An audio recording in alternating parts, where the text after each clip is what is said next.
There is evidence of horses. Horse bones have been found in a number of archaeological digs in historical strata. For example, there are some caves in Mexico that have Mayan artifacts in association with horse bones, notably the Loltun caves.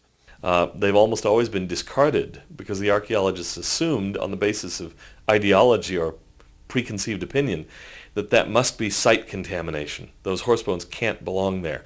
And yet they've been found at the right levels. There have also been some horse bones that have been radiocarbon dated to about the time of Christ that were found up in the upper Midwest in the United States. We're hoping that at some point these can all be located and radiocarbon tested. Preliminary results seem to indicate that those horse bones do date, in fact, to Book of Mormon times.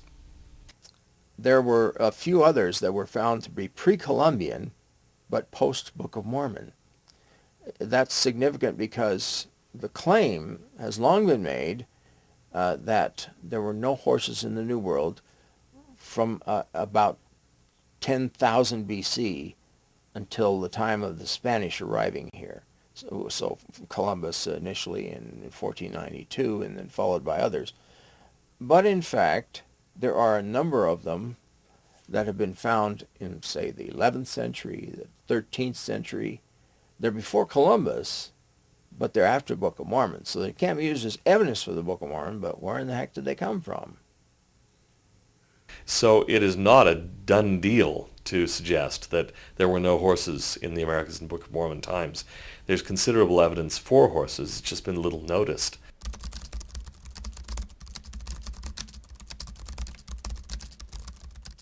Their land also is full of silver and gold, neither is there any end of their treasures. Their land is also full of horses, neither is there any end of their chariots.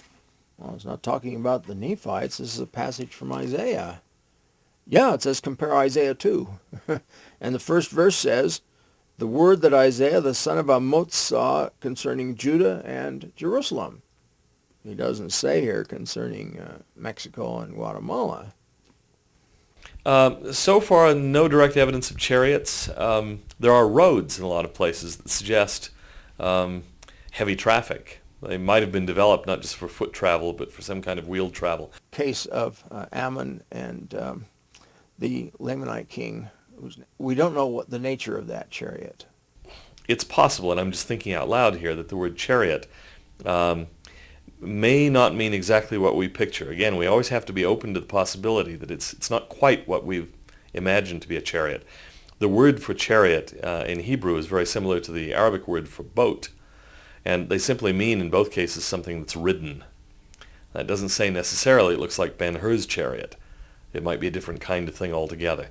I'm not saying that's the case. I'm just saying when you're looking at ancient documents, you have to be prepared for the idea that your mental picture may be wrong, that what you imagine from the movies may not be actually correct.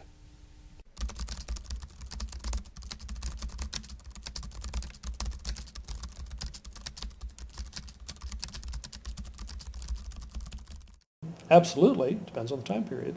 You go back far enough and you find elephants. The evidence for elephants is very controversial. It's been usual received opinion that elephants died out quite a few thousand years before the Book of Mormon story begins. But as it turns out, there are some who still survived on Wrangel Island, which is off the northeastern coast of Siberia.